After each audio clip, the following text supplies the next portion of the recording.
Hola, ¿qué tal amigos? ¿Cómo están todos ustedes? Mi nombre es Manuel Ocampo Ponce y como siempre estoy encantado de estar aquí con ustedes en esta bendita señal de Mariavisión Luz Católica, compartiendo en su programa Concilios un tema hoy interesantísimo como siempre también, que tiene que ver con la Constitución Pastoral sobre la Iglesia en el mundo actual, Gaudium et Spes, gozo y esperanza, en un tema que tiene que ver con la necesidad, el deber, el derecho que tenemos de participar en la vida política y también las relaciones entre la Iglesia y la sociedad civil, los poderes civiles del Estado. Así que quédese con nosotros, bienvenidos, comenzamos.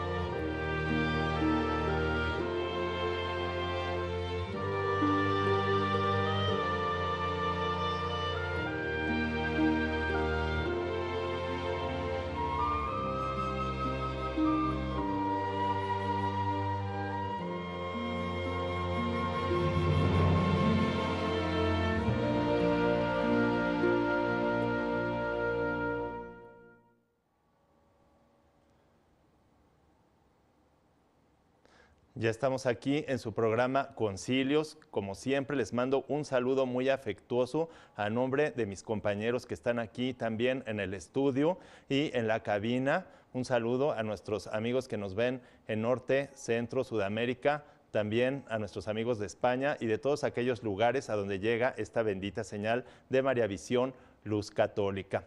El tema de hoy, pues, es muy interesante porque tiene que ver con la cuestión política, con el deber tan importante que tenemos de participar en la sociedad, en la cuestión política. Y luego también esta relación tan difícil, pero que vienen unos principios muy importantes sobre ella en la Constitución Pastoral sobre la Iglesia en el mundo actual, Gaudium et Spes, del Concilio Vaticano II. Recuerden que este programa está dedicado ahorita al Concilio Vaticano II y esta Constitución Pastoral sobre la Iglesia en el mundo actual trata muchísimos temas, pero estamos a partir del número 74, 75, tratando estas cuestiones sociales o políticas. Como antecedente, sabemos que la Iglesia siempre ha sostenido que el hombre es naturalmente social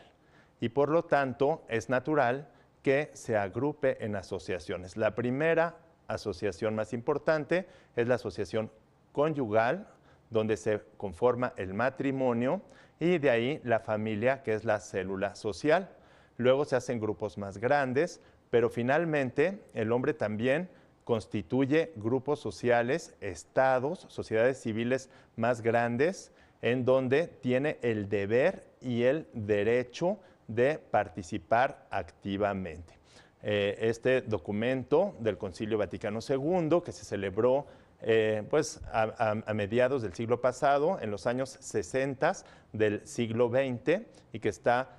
cumpliendo alrededor de 50 años de su celebración, sacó estos documentos y en este documento viene muy claro cómo tenemos ese deber de participar en las cuestiones políticas. También viene en este documento cómo el hombre naturalmente social debe constituir leyes positivas que respeten la ley natural, el derecho natural de las personas, de las familias y de los grupos sociales, en donde se garanticen todos estos derechos, porque finalmente el fin que tiene la comunidad política, toda agrupación política o social, es el bien común, que es el verdadero bien de todos y cada uno de los miembros que conforman un grupo social. ¿Y cuál es el verdadero bien? Pues el que es el bien conforme a su naturaleza. Y para eso es muy importante que haya justicia y haya paz. La justicia es una virtud muy importante, una virtud moral que perfecciona a la voluntad y que consiste justo en la recta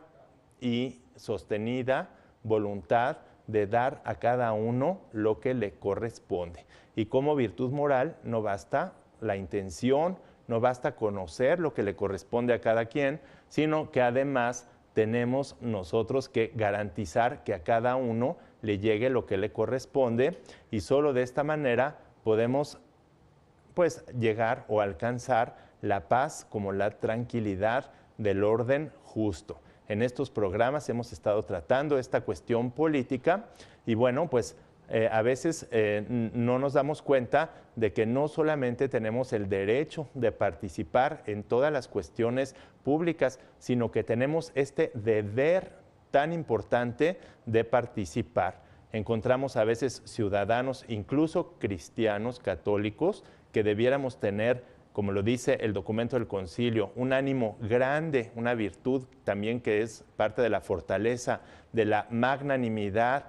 para participar en las cuestiones sociales y políticas en aras o en función del bien común. A veces estamos pues como descafeinados, como no participativos, apáticos, no nos interesa participar y no nos damos cuenta que no solo tenemos el derecho, sino además el deber. Y como cristianos, todavía un deber muchísimo más grande que cualquier otra persona que no es cristiana católica, porque tenemos que ejercer las virtudes no solamente en el plano natural, sino también en el plano sobrenatural. Y entonces vemos, ¿verdad?, que tenemos que participar, tenemos el derecho también no solo de participar en la organización, sino también participar en las decisiones que nos permiten poner los límites entre la autoridad y los ciudadanos, en elegir también los gobernantes. Algunos piensan que nada más su deber y su derecho tiene que ver con ir a las urnas y votar por algún gobernante y no se da cuenta que los deberes de un ciudadano van mucho más allá. Y si es cristiano, todavía más al de una participación completamente activa en las cuestiones que además impida que el poder de la autoridad sea demasiado grande hasta el punto de caer a veces en los extremos de la tiranía o de la dictadura que atropella los derechos humanos, pero que a veces también es propiciada por sociedades apáticas que no están maduras y que todo lo dejan que recaiga en las autoridades civiles o en las autoridades, o en los gobernantes o en las autoridades de los estados sin asumir la responsabilidad, y entonces sin querer vamos nosotros pues cayendo en un círculo vicioso en el que todo se lo atribuimos al gobierno y no nos damos cuenta de que si un bulevar, por ejemplo, no está bien trazado, nosotros tenemos la obligación de denunciarlo, de organizarnos para que ese bulevar se arregle y no cause víctimas, si no está bien la recolección de basura, si no funcionan bien los servicios públicos o también, ¿por qué no los privados? Tenemos también el deber de organizarnos en sociedades y agrupaciones intermedias, que además el Estado debe garantizar y apoyar a estas agrupaciones intermedias, organismos, ONGs, etcétera, que ayuden a pues, un mejor gobierno y sobre todo a que haya una organización eficaz para poder alcanzar la justicia, la paz, el bien común, es decir, el verdadero bien de todos. Pero para esto también en este programa vamos a ver cómo es importante la educación cívica y política, para que podamos nosotros lograr todos estos objetivos. Y no es que la Iglesia aquí en el concilio se haya metido con el Estado, sino que vamos a ver que hay una relación natural entre la Iglesia y el gobierno civil del Estado, entre la sociedad de este mundo y entre lo que el Evangelio nos propone para la vida eterna. Pero bueno, vamos a un corte y regresamos. No se vayan.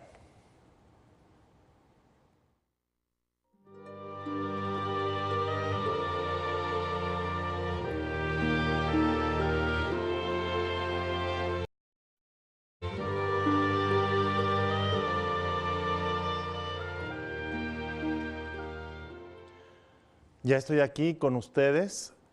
pues recordándoles nuestras vías de comunicación. Estas vías de comunicación son el correo concilios@mariavision.com. También tenemos mi Twitter, que es @filos1403. Aquí yo ya estoy recibiendo algunos comentarios de ustedes, algunas felicitaciones también. O si no, mi Twitter, mi cuenta de Twitter, que es @filos1403, o el Facebook, que es Manuel Ocampo Ponce, manuel.ocampo.ponce es la cuenta de Facebook. Si ustedes aquí me hacen una solicitud de amistad, pues yo también puedo responderles aquí dudas, inquietudes, hacer comentarios, saludos y todo lo que sea necesario. Bueno, vamos a continuar con este tema tan interesante del Concilio Vaticano II, en lo que se refiere también, estábamos diciendo, de la educación que debemos tener los ciudadanos, todos los ciudadanos, principalmente los ciudadanos cristianos católicos, todavía ser más profundos y refinados en esta educación cívica y política, y sobre todo, si son personas que se van a dedicar al arte de la política, es decir, a prestar su servicio, que esto lo ve muy bien la Iglesia, que haya personas y sobre todo cristianos, o aunque no sean cristianos, pero que se dediquen a trabajar por el bien público, por el bien común, pues estas personas deben formarse, deben educarse todavía mucho más en ciertas virtudes o ciertos hábitos que hay que tener para no mirar al interés propio por encima del bien común. Ese es un error muy grave que nos va llevando a los totalitarismos, a las dictaduras, ¿sí? A las tiranías de las personas que, enfermándose con el poder, luego van buscando sus propios intereses en lugar de los intereses del bien común, que es el bien de todos. Hay de todos y cada uno, todos y cada uno tiene que ser. Hay que ver también que en la cuestión política, como no hay ningún sistema político que sea absolutamente el mejor, porque como lo acabo de decir, es una cuestión técnica, es el arte de la política, entonces su objeto es algo contingente, que puede ser o no ser. Es como la administración pública, la administración privada. No podemos decir que hay solamente un sistema administrativo que es el único que puede funcionar, sino que hay muchos, y entonces los cristianos también debemos estar conscientes de que hay, por lo mismo, pluralidad de opiniones en las cuestiones que son contingentes del gobierno, de las formas de gobierno, y respetar a las personas que piensan diferente a nosotros, y pues ver que en lo contingente, en el terreno de lo que no tiene que ser así, pues debemos aceptar esta pluralidad de opiniones y evitar caer en cuestiones muy graves, o incluso cuando se trata de algún mal, de caer en la intolerancia. Hay que aclarar muy bien que la tolerancia no es una virtud. La virtud es la prudencia. ¿Por qué la tolerancia no puede ser virtud? No puede ser virtud porque la virtud tiene siempre un objeto bueno, algo bueno, por eso es virtud, es algo que perfecciona. Mientras que lo que se tolera, hasta la palabra lo dice, tolerar, ¿qué es? El mal. ¿Y cuándo se tolera el mal? El mal se tolera cuando este mal puede evitar otro mal mucho mayor, de proporciones mucho más graves, o bien cuando, soportando este mal, que es más pequeño, se busca un bien mucho mayor, desproporcionadamente mayor. Y entonces la moral, la teología moral y la ética, que es la filosofía moral, la ciencia de los actos humanos, tiene sus reglas muy precisas para ver cuándo procede tolerar un mal y cuándo no procede tolerarlo. Porque hay cosas que no se pueden tolerar de ninguna manera, y por eso la virtud que regula esto es una virtud intelectual y moral, que es la virtud de la prudencia. Pero para no desviarnos de las formas textuales que utilizan los padres conciliares, hemos preparado aquí un material que vamos a ver a continuación y del cual les pido pongan muchísima atención.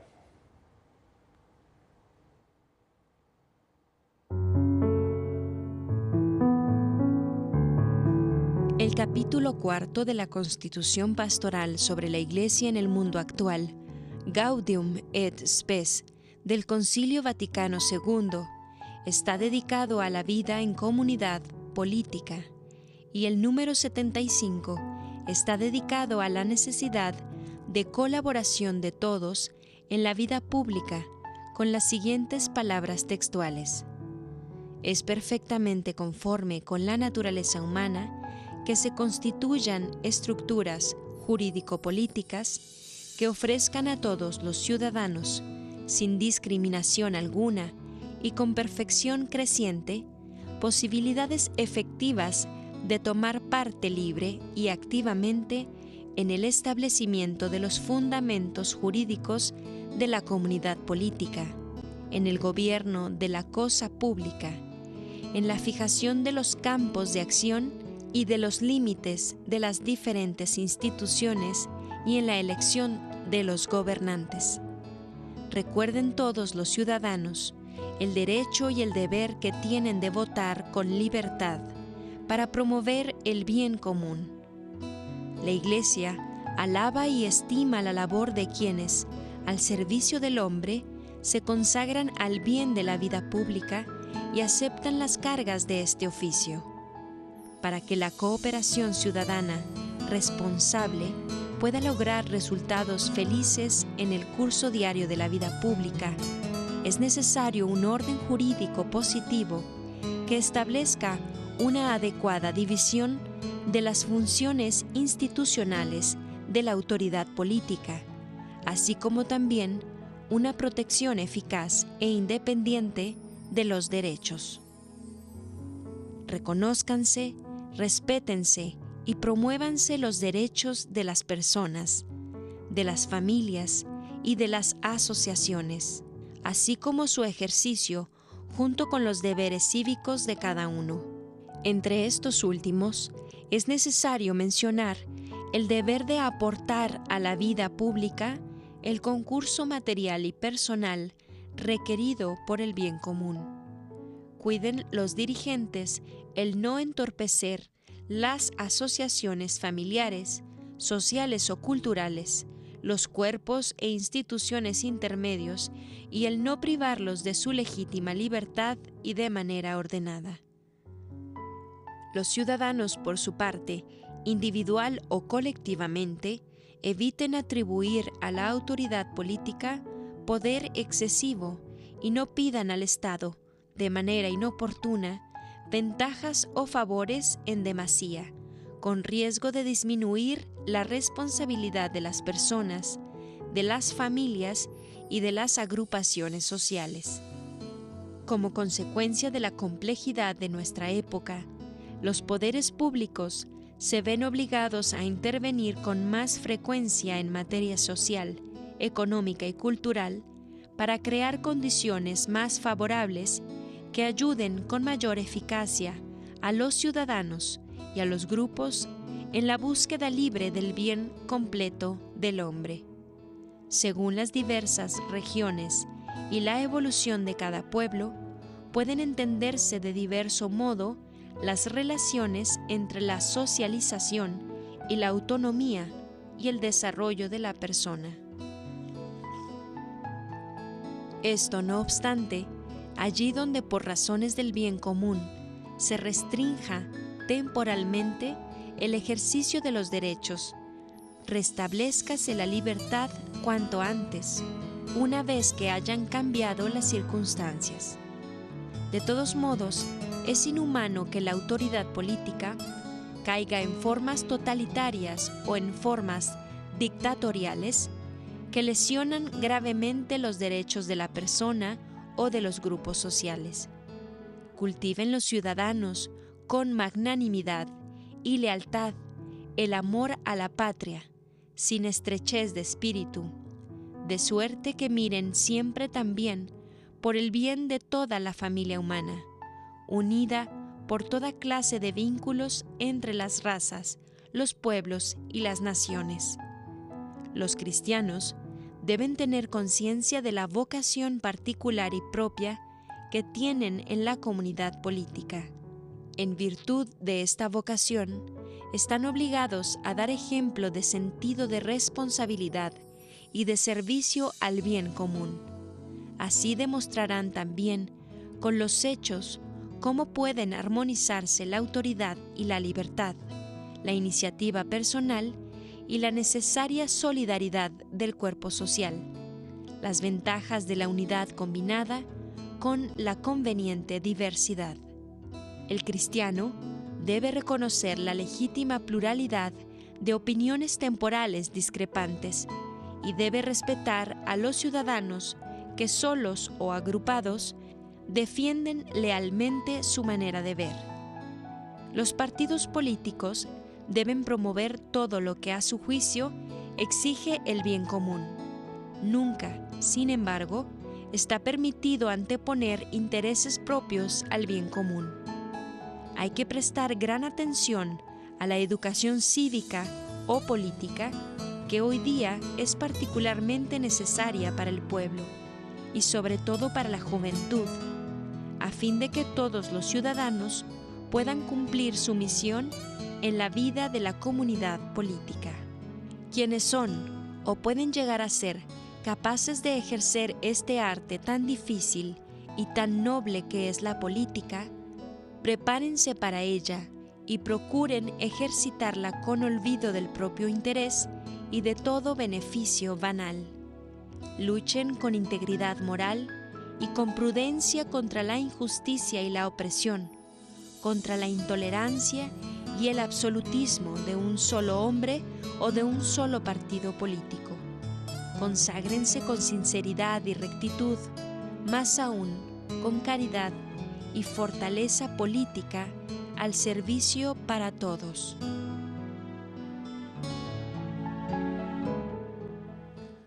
Pues ya ven cuánta riqueza en esta doctrina social de la Iglesia y en estas afirmaciones del Concilio Vaticano II que vienen en este documento, que además ustedes pueden adquirir los documentos completos del Concilio Vaticano II, en donde viene esta constitución pastoral sobre la Iglesia en el mundo actual, Gaudium et Spes, y leer el número 75, que es lo que acabamos de escuchar. Quiero mandarle un saludo a Raúl Calderón, a Jade Esmeralda Hernández, a Lisette Hernández Santiago, a María González Almaraz, a Mayrita Morales, a Frank, a Ram Carrillo y a Arturo. También un saludo a Fray Alfredo Luna, también a nuestros amigos de Colombia, a nuestros amigos de Venezuela, especialmente a la comunidad del Seminario Sagrado Corazón de Jesús de Trujillo, Venezuela, al padre Ender Artigas, que es formador de este seminario. Y en fin, bueno, vamos a ver también aquí cómo no debe quedar el poder en un partido político ni en una persona. A veces los ciudadanos estamos acostumbrados o queremos o vamos propiciando a gobernantes paternalistas que nos vayan dando muchas cosas por no asumir nuestra responsabilidad social. Y luego culpamos a los gobiernos de que hacen cosas indebidas, de que no nos rinden cuentas, pero también hay que preguntarnos si nosotros estamos respondiendo adecuadamente a esta vocación, como lo dice el concilio, que tenemos como ciudadanos, todos los cristianos y los no cristianos, una vocación para participar en esta sociedad con nuestro trabajo, con nuestra profesión, como padres de familia, como hijos, como niños, como adultos, como ancianos o lo que seamos, ¿sí? Todos tenemos una vocación, una responsabilidad, un derecho y un deber de participar y de no dejar que el poder vaya recayendo cada vez y aceptando cosas que el gobierno nos dé y que nosotros responsablemente deberíamos lograr, porque todo esto va provocando justo las tiranías, va favoreciendo los totalitarismos, que los gobernantes puedan hacer cosas indebidas y después todo esto va pues desfavoreciendo y obstaculizando el bien común, que es el verdadero bien de todos y cada uno de los miembros de un grupo social. Pero bueno, vamos a un corte, no se vaya, regresamos.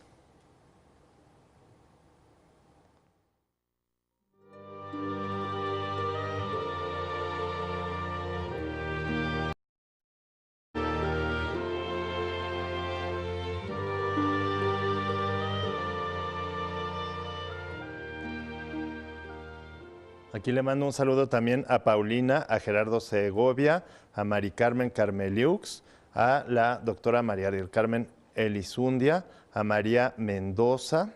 Un saludo muy afectuoso para todos ustedes y vamos a pasar a este siguiente punto del documento de la Gaudium et Spes del Concilio Vaticano II, el punto número 76, en donde se habla de las relaciones que hay entre la comunidad política y la Iglesia. La Iglesia no debe nunca confundirse con la cuestión de la comunidad política. ¿Por qué? Por razón de su misión, porque hay misiones distintas. La misión de la Iglesia es salvaguardar la trascendencia de la persona humana, los valores trascendentes del Evangelio, es decir, el bien común eterno. Fíjense que el bien común se divide en dos, en bien común terreno o inmanente, que es la felicidad terrena que debemos tener aquí con la organización política, social, la cultura, el desarrollo de la técnica, de la ciencia, todos los recursos humanos que tenemos nosotros aquí para poder organizarnos, lograr un bien común terreno y una felicidad terrena que siempre es limitada porque todo en este mundo, absolutamente todo, se acaba y este bien común terreno se ordena naturalmente al bien común eterno o trascendente que también tenemos los seres humanos, en donde, bueno, pues ya va con miras a la vida eterna y por eso, por razón de su misión, nunca hay que confundir a la Iglesia con la comunidad política, ni tampoco reducir a la Iglesia, ni identificarla con ningún partido político o con una forma de gobierno en especial. Eso no tiene que ver, aunque ambos tienen que ver en cosas comunes, como son, por ejemplo, ayudar a la promoción de la vocación humana y a lograr la promoción de los derechos humanos, es decir, la Iglesia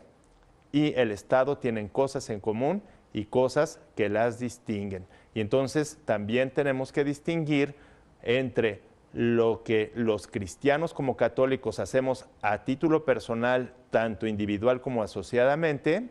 y lo que hacemos bajo la autoridad de nuestros pastores por la comunidad política, pero ya a nombre de la Iglesia, para que no haya confusiones entre lo que hacemos a título personal y lo que hacemos como Iglesia ya bajo la autoridad de un pastor. Pero por eso hemos preparado otro material donde viene esto muy, muy claramente, así que ponga mucha atención.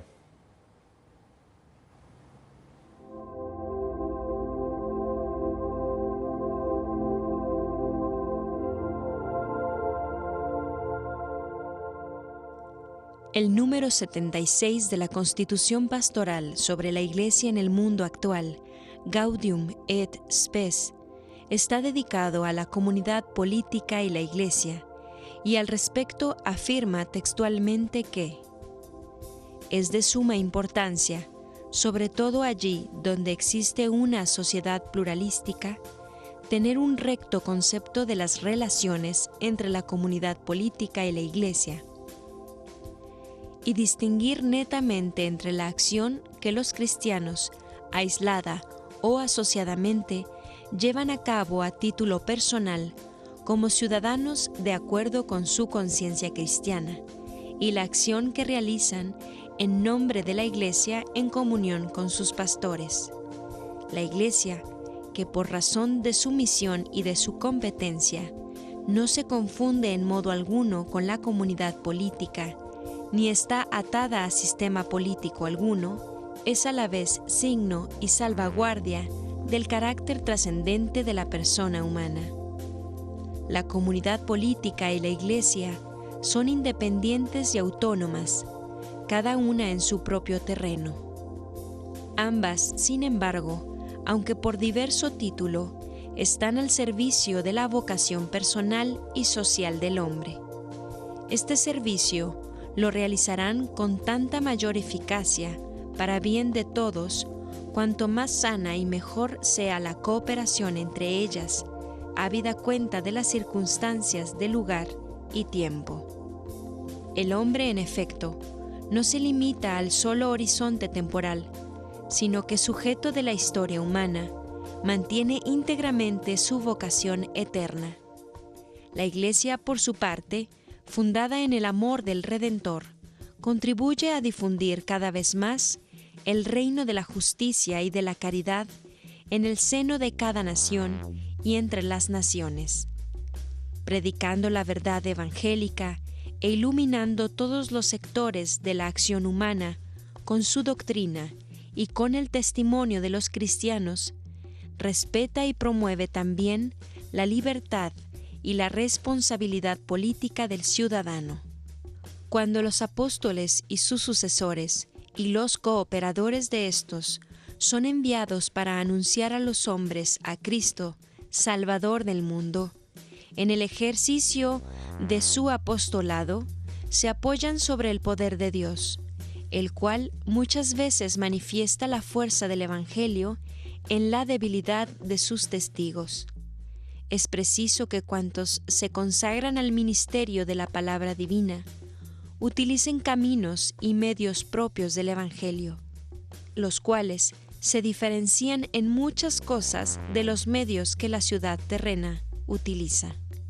Ciertamente, las realidades temporales y las realidades sobrenaturales están estrechamente unidas entre sí,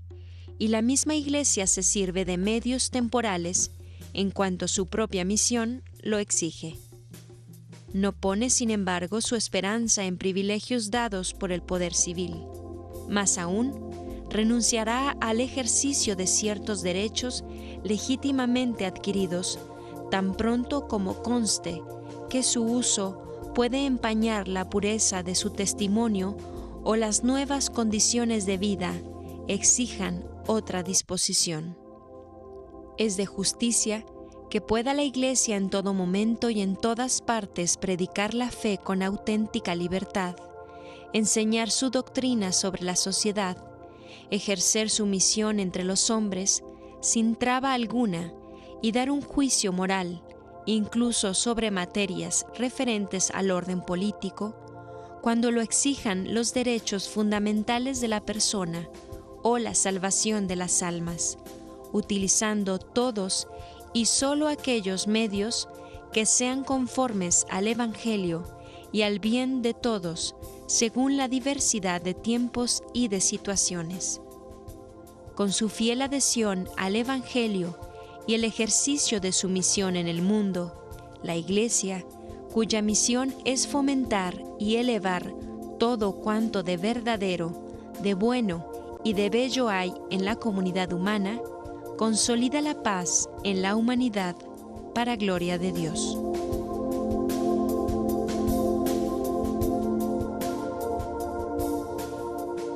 Pues ya ven cuántas cosas tan interesantes y tan hermosas vienen en este documento del Concilio Vaticano II. Viene cómo la comunidad política y la Iglesia tienen cierta autonomía que debe respetarse, pero también tienen una misión en cierto punto común, que es cuidar la vocación personal y social del hombre. Solo que, como les decía, la comunidad política tiene que ver por la felicidad terrena, que nunca debe ir en contra o contraponerse a la felicidad eterna. El hombre, aunque es un ser histórico, no está limitado por la historia terrena, por su historia terrena, sino que está abierto a la trascendencia desde su historicidad, desde aquí, y por lo mismo la Iglesia tiene que salvaguardar todos sus derechos y sobre todo el carácter trascendente, todos aquellos medios que sean necesarios para su salvación, es decir, para su realización eterna y para el bien común eterno que está por encima naturalmente del bien común temporal o terreno. Entonces vemos aquí cómo a veces entran, ¿verdad?, en juego lo que es los intereses de la ciudad, del mundo, digamos, y los intereses que pueden ser de la Iglesia. Si nosotros tenemos, por ejemplo, sistemas políticos o partidos políticos que no se fincan en un concepto de hombre, de persona adecuada y de sociedad, entonces de ahí se derivan atentados contra los derechos humanos, sobre todo en las legislaciones positivas, porque no solo está la ley natural, sino además, aquí lo dice el documento muy claramente, cómo son necesarias las leyes positivas que garanticen el orden, el bien común, la justicia, la distribución adecuada de todo lo que se requiere. Pero si estos sistemas políticos no respetan, entonces, por muy diversos que sean, con la suma de muchos errores no podemos alcanzar la verdad de ninguna manera, y entonces es necesario que la comunidad política busque sistemas. La Iglesia no puede decir cuál sistema, pero sí sistemas que respeten los derechos humanos de la persona, de las familias, de la sociedad y del bien común. Vamos a un corte y regresamos, no se vayan.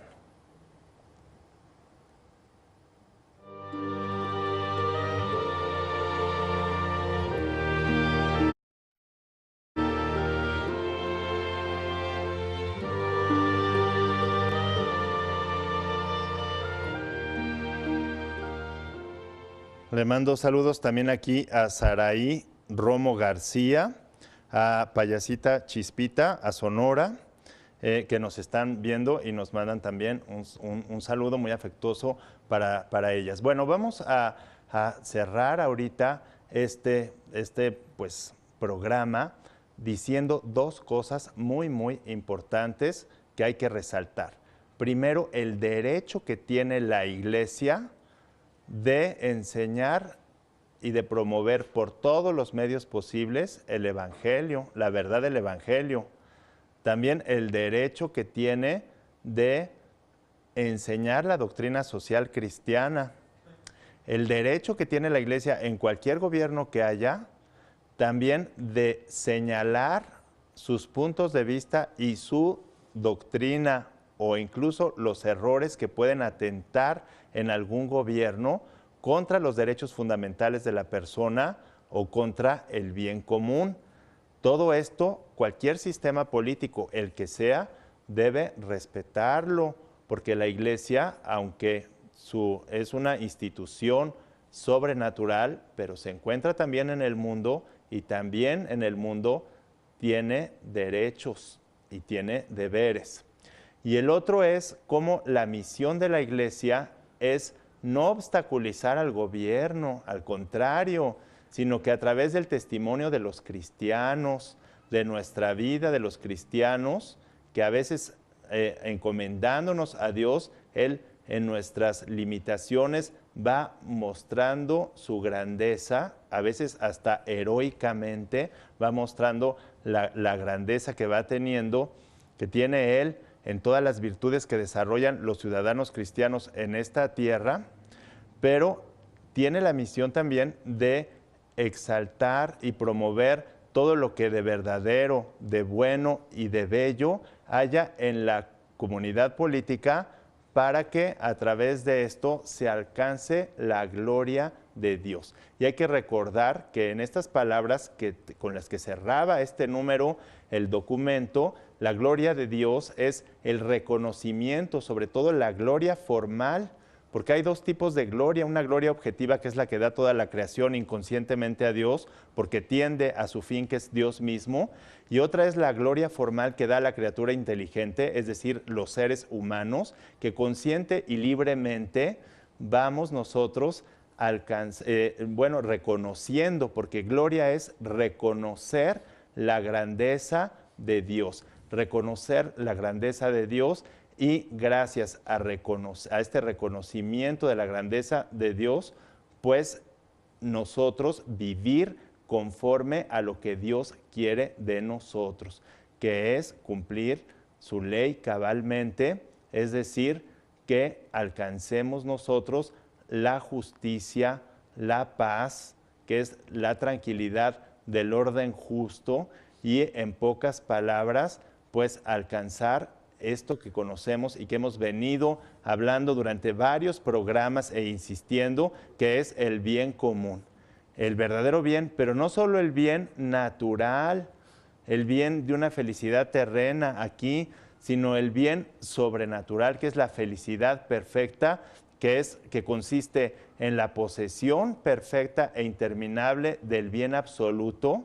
pero que además lo hagamos como comunidad, porque el hombre está hecho no para salvarse solo, sino para salvarse en comunidad y para compartir con sus seres queridos, que esa es la promesa de Cristo, la buena nueva, en cuerpo y alma de la gloria de Dios, es decir, del reconocimiento a este Creador,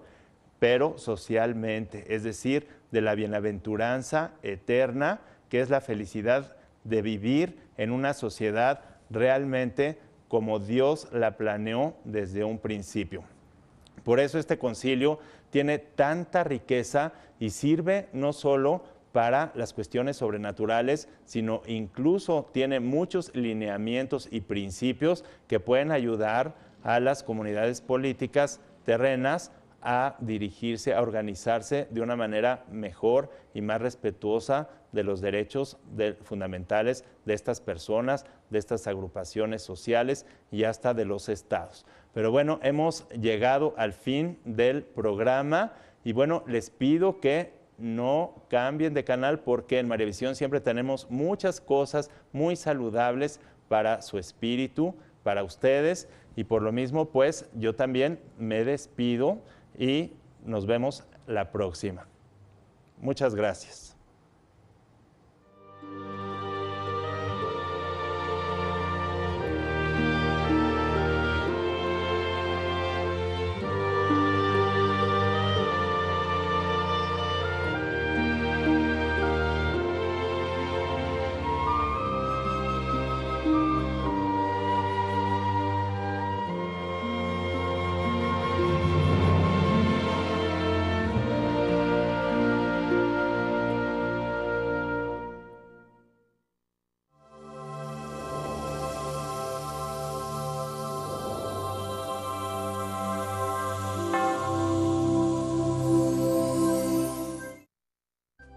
Si usted desea una copia de este programa,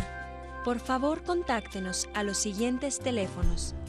Desde el extranjero, marque 0052 33 3770 1814